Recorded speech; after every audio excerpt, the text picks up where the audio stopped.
Hello YouTube, Warfighter MTO. It's been a while since I've made a video because I had finals going on and I just really didn't have the time. Now I have a little bit of a breather period, so I figured I'd make a few videos, the first of which I want to go over the misuse or the proper use of nighttime fighting equipment, i.e.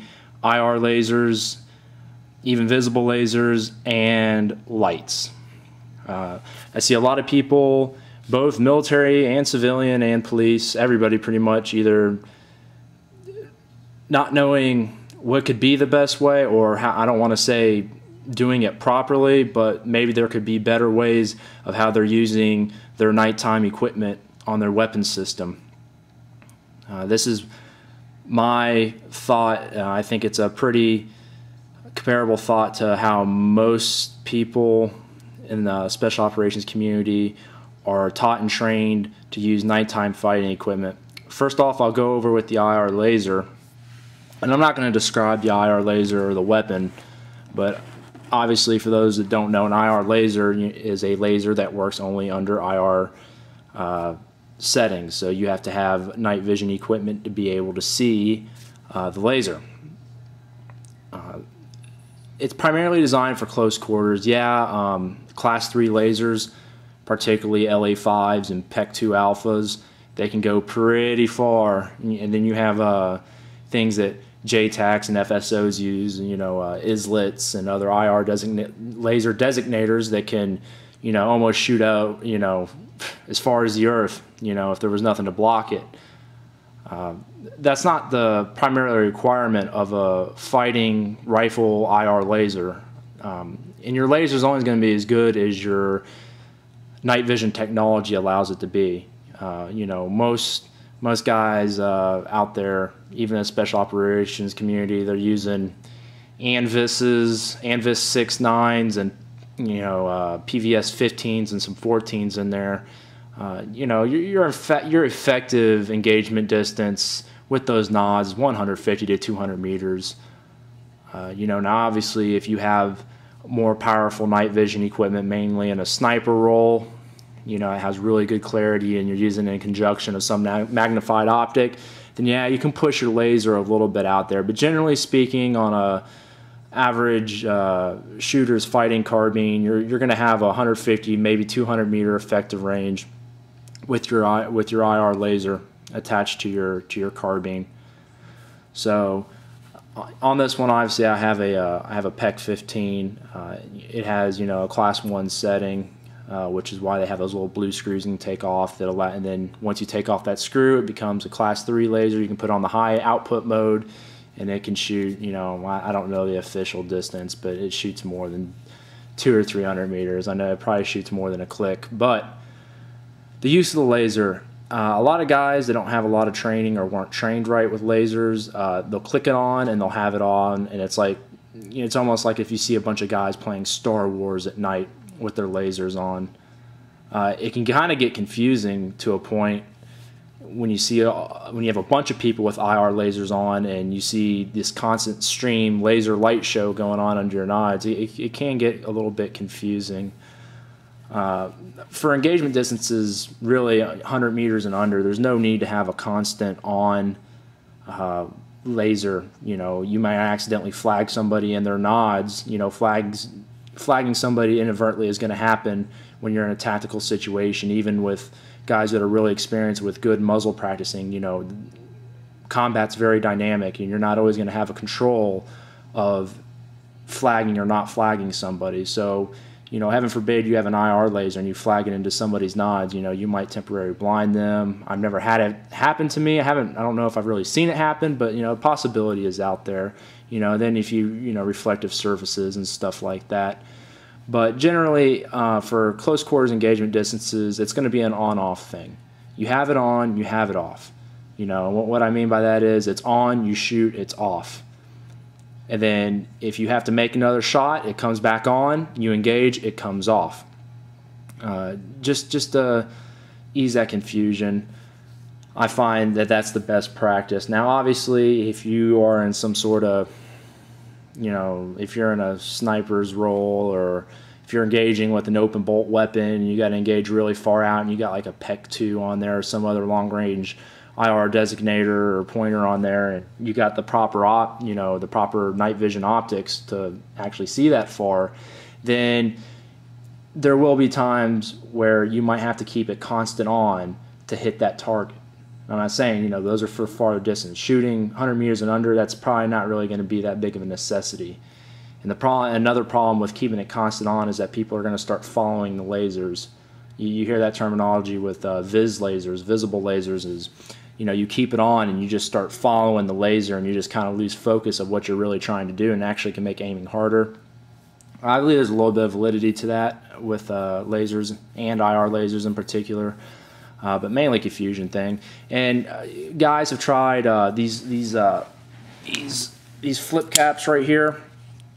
They've tried everything. They have pattern generators you can put on there that have, like, one's a cross, one's a square, circle, moon, whatever. Those kind of get washed out, especially at close distances. You're not really going to be able to tell whose is who in reality. I've seen them. I've seen people try them out, and it's kind of, somebody was trying to find a solution. It's just that the solution didn't work too well for what was, what the problem was. So I don't really believe in pattern generators that they put on the front of these laser optics on the IR units. Same thing with going to the vis laser side, is that the red laser, it can be a useful tool and it can be a very unuseful tool. I think for the PEC 15, I believe the intent of having the vis laser was just so it could be easily zeroed. So you didn't have to zero your laser under IR equipment. You could just, in the middle of the day, you can zero it, which, it was a pain in the ass and it made it hard, and, it definitely makes it a whole lot easier to zero with the red vis laser on there. Now on the LA5s, where they have a higher vis laser output, I was taught very early on that it was a really good tool to use in close quarters battle or a mount environment. And by mount, I mean entering and clearing a room, because looking through your optic is probably going to eat time, and they call that looking through the tube, where you kind of get sucked through looking your optic, or you might have a magnified optic that might not be very conclusive to close quarters fighting, because it's going to be hard to acquire the proper eye relief and generally just see the target. So I was taught you could use this as a close quarters fighting tool. The same principle as with handgun lasers, I suppose. It's on and it's off. When you're shooting 7 meters and under, which is what you're doing when you're entering and clearing a room, you're never generally going to be shooting any farther than that. A laser can be a help. You don't have to look through your optic. But then again, you could also probably look right above your optic, or not even have your optic on, just look through the tube and be able to put effective, accurate place shots 7 meters in end. Because in reality, you don't really need to take that much time to look through and see your dot and precisionally place a optic. You can actually pretty effectively, with no dot, look through this and just through the tube and effectively put shots on a target.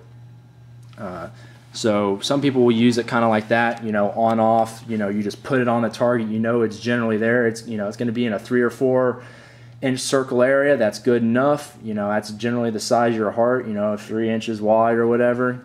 So a lot of guys will do that. I went through many shoot houses like that where I ran optic covered up. Even if I had a Neotech or an ACOG, whatever, I'd go optic. Not looking through my optic, and I would just run my IR or my vis laser as my aiming tool for close quarters battle.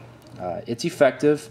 It allows for, I guess, a greater thing of speed and accuracy. But once again, now what you really don't want to do is you really don't want to keep it constantly on again, where you're chasing, you're just focusing in on that laser. That laser is just there to kind of as a subconscious thing to let you know that your weapon's on target. You want to be focusing on the target, not your laser. Same thing with your optic. You don't want to be focusing on the reticle or the dot or whatever you're running. You want to be focusing on the actual target or threat, whatever you want to call it.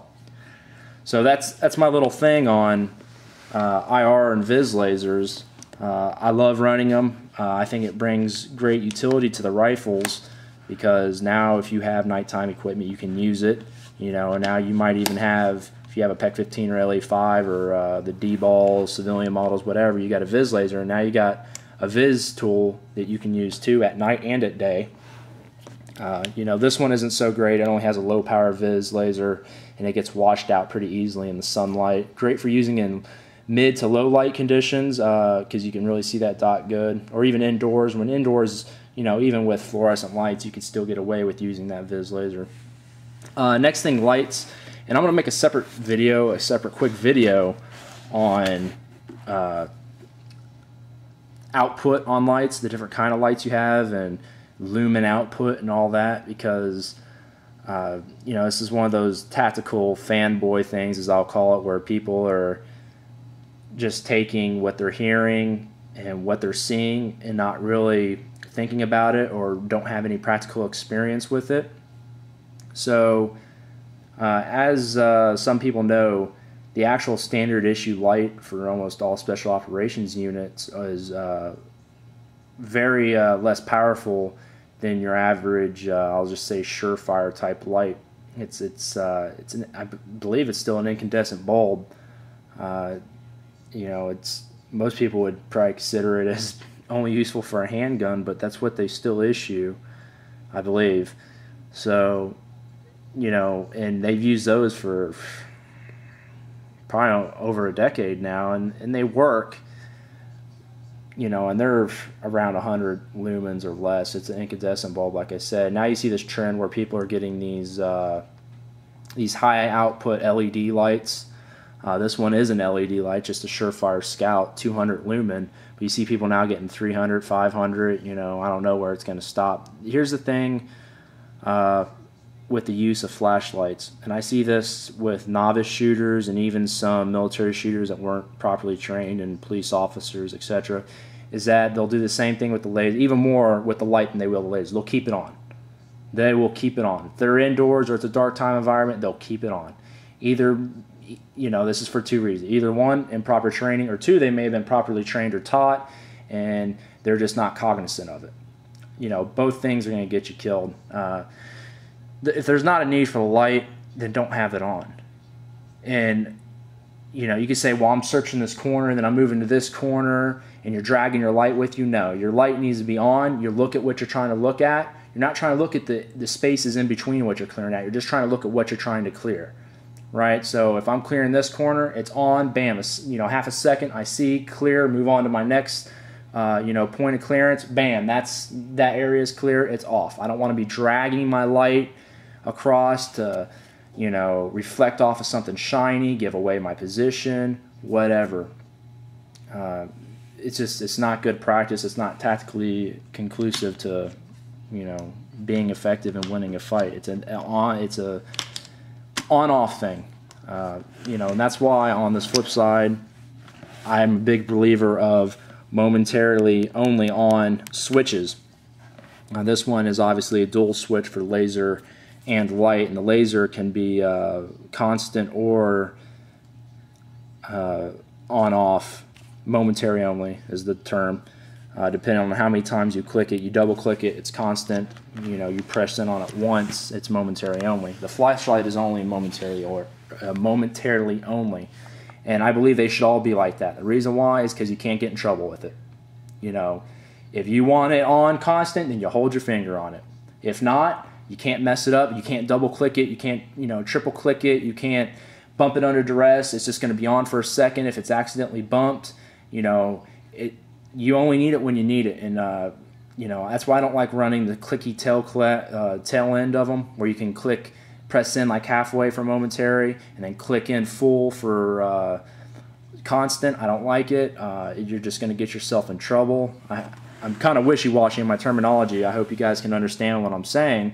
But for a tactical light on a tactical weapon, it really needs to be momentary only, because you have no need. If you have a need to go constant, it's not very hard to make a conscious effort to push your finger down on that momentary only switch and keep it on as long as you need it. You know, it's a safety thing. So those are my philosophy, and like I said, I didn't want to get into a debate on how many lumens you need, what's the proper lumens. There's guys that you hear everything under the sun, personal preference. You hear no, you want the most lumens, you only need so much.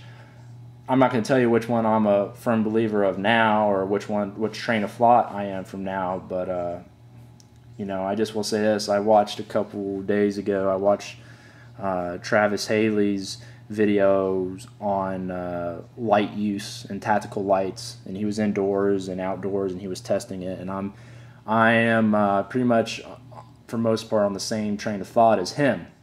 So you know, you can see where I'm heading. You know, we kind of got similar backgrounds, so that might have something to play into it. But this is just my little short video on nighttime fighting equipment.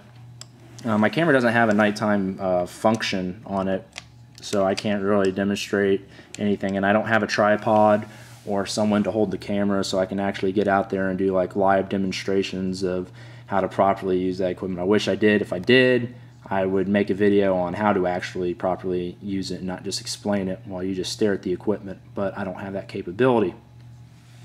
If there's any questions, if anybody wants to know anything more about the use of low light, no light, IR equipment and the use of and the tactics that you know that correspond with it, let me know. I don't mind sharing. I got a great wealth of knowledge going under nods and in no light conditions. And yes, this is a real PEC 15. It's not a toy or a replica, whatever. So hopefully I will make the video shortly following this on my thought on lumen output and use of lights. So enjoy the video. I hope this was helpful to some. Leave comments, questions, whatever. I'm open to all. Thanks for watching.